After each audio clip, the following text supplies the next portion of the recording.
வாழ்க்கைக்கான வார்த்தை என்ற இந்த வலை ஒளிபரப்பிற்கு உங்களை வரவேற்கிறோம். இது ஆதியாகமம் முதல் வெளிப்படுத்துதல் வரை முழு வேதாகமத்தையும் உள்ளடக்கிய ஒரு தினசரி தியானமாகும். உபாகமம் 24ஆம் அதிகாரத்தில் சமுதாயத்தில் பலவீனமாய் இருக்கும் மக்களை தவறாக நடத்த முடியாதபடிக்கு இஸ்ரவேல் ஜனங்களை தடுக்கும்படியாக மோசே அநேக கட்டளைகளை முன்வைக்கின்றார். 1ஆம் வசனத்திலிருந்து 4ஆம் வசனம் வாசிக்கும்போது, விவாகரத்து செய்யப்படும் ஒரு பெண்ணுக்கு தள்ளுதற் சீட்டு கொடுக்கப்பட வேண்டும் என்று பார்க்கின்றோம். இந்த தள்ளுதற் சீட்டு தான் அவளுடைய பாதுகாப்பு. ஒருவரும் அவளை விபச்சார பாவத்திற்காக குற்றச்சாட்ட முடியாதபடிக்கு இந்த சீட்டு அவளை காப்பாற்றுகின்றது. அது மாத்திரமல்லாமல் அவளை விவாகரத்து செய்யும் புருஷனானவன் பின்பு அவளை திருமணம் செய்யக்கூடாது.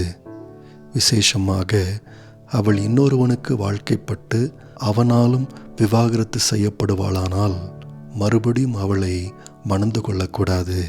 இப்படிப்பட்ட கட்டளையின் மூலமாக ஆண்டவர் இந்த பெண் பொறுப்பில்லாத புருஷர்களால் இங்கேயும் அங்கேயும் ஒரு விளையாட்டு பொருளைப் போல பரிமாற்றப்படுகின்றதை தடுக்கின்றார். 5ஆம் வசனத்தில், புதிதாக திருமணமான ஒரு புருஷனானவன் போருக்கு அனுப்பப்படக்கூடாது என்று சொல்லப்படுகின்றது. இது நிமித்தம் அவனுடைய மனைவி திருமண வாழ்க்கையின் ஆசீர்வாதங்களை தன்னுடைய ஆரம்பகால திருமண வாழ்க்கையிலே இழந்து போகாதபடிக்கு ஆண்டவர் தடுக்கின்றார்.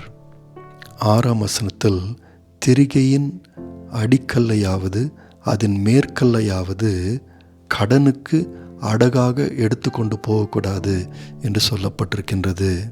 இப்படி செய்யப்படுமானால் அந்த குடும்பம் அனுதினமும் அப்பம் செய்ய முடியாது. ஆகவே அதை ஆண்டவர் தடுக்கின்றார். 7ஆம் வசனத்தில், ஒரு மனுஷனை திருடி அதனால் ஆதாயம் தேடி அவனை விற்று போடுகின்ற எவனும் கொலை செய்யப்பட வேண்டும் என்று சொல்லப்படுகின்றது. அதாவது ஒரு மனுஷனுடைய வாழ்வு அவனிடத்திலிருந்து பறிக்கப்படக்கூடாது.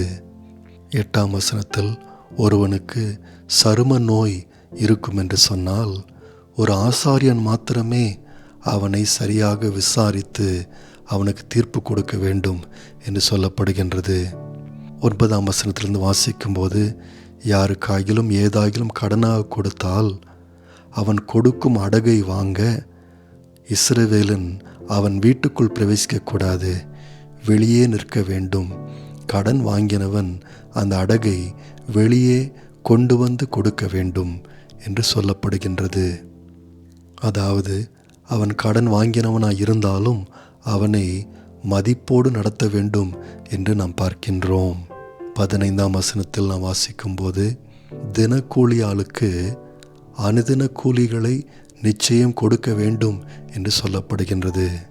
இஸ்ரவேல் ஜனங்கள் இப்படிப்பட்ட வேலைக்கான கூலியை தாமதம் செய்யக்கூடாது. 16ஆம் வசனத்தில், பிள்ளைகள் ஒரு குற்றத்தை செய்தால் பெற்றோரை அதற்காக தண்டிக்கக்கூடாது என்றும், பெற்றோர் ஒரு குற்றத்தை செய்தால் பிள்ளைகளை அதற்காக தண்டிக்கக்கூடாது என்றும் ஆண்டவர் சொல்லுகின்றார். 17ஆம் வசனத்தில், அந்நியனுடைய நியாயத்தையும் திக்கற்ற பிள்ளையின் நியாயத்தையும் விதவையின் நியாயத்தையும் புரட்டக்கூடாது, விதவையின் வஸ்திரத்தை அடகாக வாங்கக்கூடாது என்று ஆண்டவர் சொல்லுகின்றார். அதாவது இப்படிப்பட்டவர்களுக்கு நின்று பேசுவதற்கு இல்லாவிட்டால் ஒத்தாசையாய் நிற்பதற்கு ஒருவரும் இல்லை. ஆகவே அவர்களுடைய பலவீனமான சூழ்நிலையை ஒருவரும் பயன்படுத்தக்கூடாது என்று பார்க்கின்றோம். நண்பர்களே, இன்றைக்கும் சமுதாயத்தில் வலிமை உள்ளவர்களும் பலனற்றவர்களும் இருக்கின்றார்கள். கிறிஸ்தவ விசுவாசிகள் கூட வலிமையான நிலைமைகளில் இன்றைக்கு இருக்கலாம், இல்லாவிட்டால் பலவீனமான சூழ்நிலைகளில் அவர்கள் இருக்கலாம். எப்படி இருந்தாலும் எல்லாருக்கும் ஏதோ ஒரு விதத்தில் சமுதாயத்தில் கொஞ்சம் வலிமையும் பலமும் இருக்கின்றது. இல்லாவிட்டால் சமுதாயத்தில் நமக்காக உதவி செய்யக்கூடிய வலிமையானவர்களை நாம் அறிந்திருக்கின்றோம். நம்முடைய இரட்சகராகிய இயேசு கிறிஸ்து நாம் நம்முடைய அதிகாரத்தையும் நம்முடைய வலிமையையும் மற்றவர்களுக்கு ஊழியம் செய்வதற்காக நாம் செலவு பண்ண வேண்டுமே தவிர மற்றவர்களை ஆளுவதற்காக அல்ல என்று நமக்கு போதித்தார்.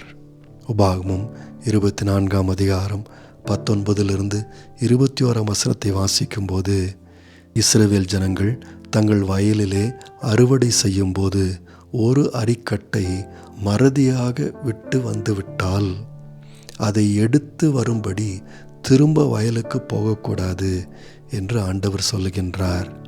அப்படிப்பட்ட கதிர்கள் பரதேசிக்கும் திக்கற்ற பிள்ளைகளுக்கும் விதவைக்கும் விட்டுவிட வேண்டும் என்று சொல்லுகின்றார். ஒரு முறை அறுவடை செய்த பின்பு மீதியையும் அறுவடை செய்ய இஸ்ரவேல் ஜனங்கள் திரும்ப போகக்கூடாது. உண்மையில் சில திராட்சை பழங்களையோ ஒலிவ மரத்தின் கனிகளையோ இந்த திக்கற்ற பிள்ளைகளுக்கும் பரதேசிகளுக்கும் விதவைகளுக்கும் விட்டுவிட வேண்டும் என்று ஆண்டவர் கட்டளையிடுகின்றார். பாருங்கள், இந்த அந்நியர்களுக்கும் திக்கற்றவர்களுக்கும் விதவைகளுக்கும் சொந்தமான நிலங்கள் இல்லை. ஆகவே அவர்கள் விதைக்கவோ அறுவடை செய்யவோ முடியாது. அதனால்தான் அவர்களும் பிழைக்கும்படியாக ஆண்டவர் அறுவடை நேரத்தில் அவர்களுக்கும் சிலவற்றை விட்டுவிடும்படியாய் சொல்லுகின்றார்.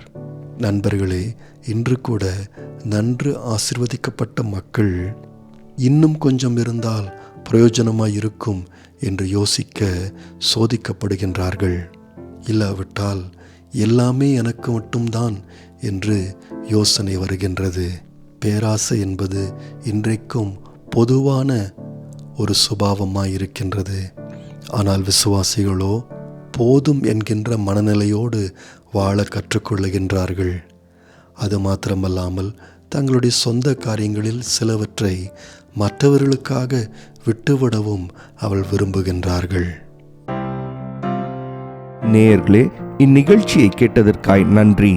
மீண்டும் ஒரு புதிய அத்தியாயத்துடன் வாழ்க்கைக்கான வார்த்தையில் நாளை சந்திப்போம்.